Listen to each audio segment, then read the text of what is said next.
Wewe unaenda wapi? Salimia Nani unasalimia? Ndani yangu 3 weeks. Si nikwambia enda kulipa. Uliniambia nini hebu weka hapa sahi. Hapana. Mimi sitaki kuona mtu akuwa na ndani yangu na ananona. Sasa mtu akuwa na deni yake ache kula ndio akuwa na deni yake. Wewe unaona aje si unaona? Sijaona, si nikikupa hapa si nilikuwa hivi. Ndeni weka hapa sahi. Mimi nikwambia enda kulipa.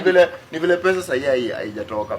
Penye nafanyanga kazi hata wasijua watu walicheleweshwa. Mimi sitaki kujua hiyo sasa. Sasa unaona hadi sahi uko na maugari huko na uko na harufu ya nini ya samaki na unanona. Hizi ni za kulala hivi. Weka pesa yangu hapa. Kama umekuwa ukinilipa 50 pound ingekuwa imeisha.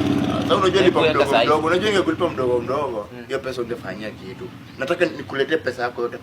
Unaona?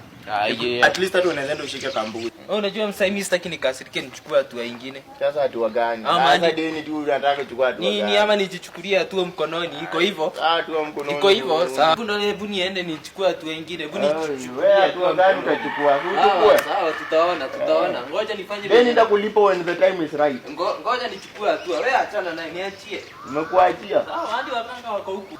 Wewe basi fanya kenye unaweza fanya.